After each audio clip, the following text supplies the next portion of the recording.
হয়েছিল ওই পাশের পাশের গ্রামের নাম হচ্ছে গোবিন্দর ছেলে সুকুমার রায়। ছেলেটার নাম সুকুমার রায়। এই সুকুমার রায় দীর্ঘদিন ধরে তাকে ঘুমের ওষুধ খাওয়ায়, তাকে মায়াবড়ি মায়াবড়ি খাওয়ায়, তাকে ধর্ষণ করে আসতেছে। এই বিষয়টা নিয়ে তার মা বাদী হয়ে থানায় একটা মামলা করেছে, সাতক্ষীরা সদর থানায়। তো আমরা ঘটনাটা পুরোপুরি দেখতে আসছি। আমরা ছেলের বাড়িতে গেছিলাম, তাকে পাইনি, আমরা আবারও যাব। আর এখানের এই পরিস্থিতিটা দেখেন, কত দরিদ্র হত দরিদ্র, আপনাদেরকে একটু ঘুরে দেখাই। জরাজীর্ণ কুটির,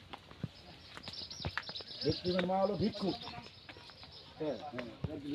এই যে এদের বসবাসের অবস্থাটা দেখেন, ওই পাশে রান্না করে, আর এই পাশে একটা খাট, এখানে মা মেয়ে ঘুমায়।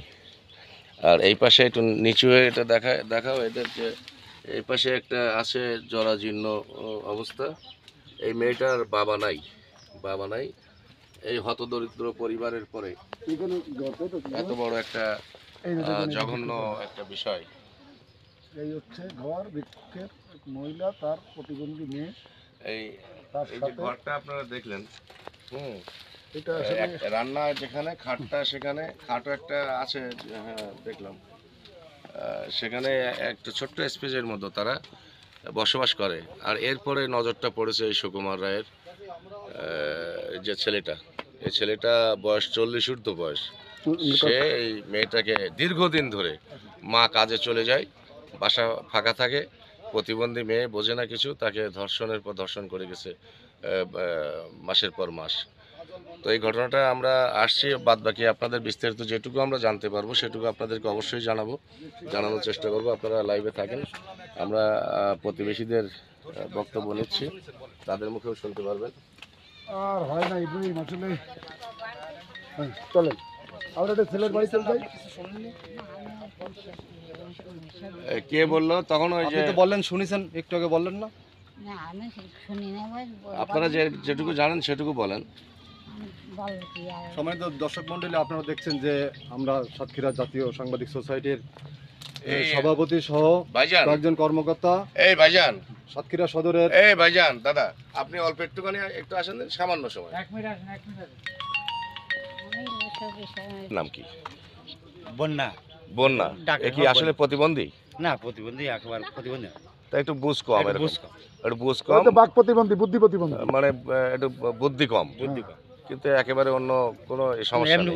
হাত পা ল্যাংলা। মেয়েটা কি পড়াশোনা করে? ওরা কাজ কাম করে, পড়াশোনা বাদ দিয়েছে, কাজ কাম করে। হাত পা ন্যাংলা টাংলা দেখি? না, হাত পা ন্যাংলা টাংলা না। ওর মা কি কাজ করে? বাইরে লোকের ক্ষেত্রে কাজ করে না ভাটায়? ভাটায় কাজ করে, এখন বর্তমান ভাটায় কাজ করে। তারা এখন কোথায়? কোন ভাটায় আছে আমি সঠিক জানি। মেয়েটাও কি কাজ করে? মেয়েটা শুধু এই ঘটনার পর থেকে নিয়ে গেছে। কোথায় নিয়ে গেছে? কেস হওয়ার পর থেকে নিয়ে গেছে সেইখানে, যেখানে কাজ করে। যেখানে কাজ করে সেখানে থাকে এখন? তারা এখন বাসায় থাকতেছে না? না।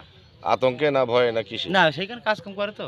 মা মেয়ে দুজন একসাথে কাজ করে, সেই জায়গাটা কোথায় বলতে পারবেন? কোথায় কাজ করে ওটা জানি, কারণ কার সময় বলে না তো। তো আমরা কি এই পাশে যে ভাটাটা, এখানে গেলে কি ওনাদের পাবো? এখানে পাওয়া যাবে না, এই গায়ে আমাদের এলাকায় কোনো। আর এই যে ছেলেটা ধর্ষণ করেছে, যার নামে কেস করেছে এনারা, সে ছেলেটার নাম কি? তার নাম সুকুমার। সুকুমার। ওর আব্বার নাম কি? গোবিন্দ বিশ্বাস। ওই তো ওই পাশে যে বাড়িটা দেখে আসলাম, ওই কোনায়। তো এই ঘটনা সম্পর্কে আপনি কতটুকু জানেন? যেটুকু জানেন সেটুকু আমরা একটু জানি। ছিলাম না আমি, আমার এই আমি কাজ করি, মিস্ত্রি কাজ করি, তো বাড়ি ছিলাম কাজ।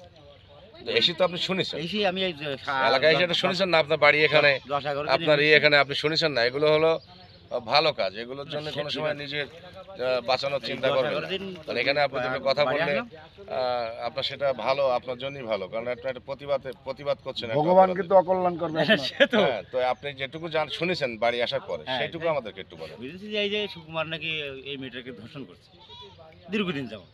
এখন সঠিক কি, এখন ঠিক কি বেঠিক, এটা তো আমরা সঠিক বলতে পারবো না। ঠিক বেঠিক আপনার বলতে হবে না, আপনি যেটা শুনেছেন সেটা শুনেছি। মামলা তো হয়েছে, মামলা দিন ধরে। তো আপনারা এখানে কাজ করেন, আপনার বাড়িটা কোনটা? তো এখানে ওই মাথায় এই জমিতে কাজ করছেন, এটা কাদের জমি?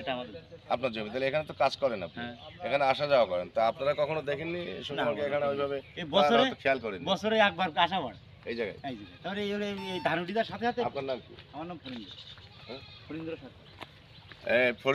ফরিন্দ্র সরকার দাদার বাসা ওই পাশে, ওনার এই খণ্ড জমি আছে, উনি বছরে পারবেন একবার আসেন।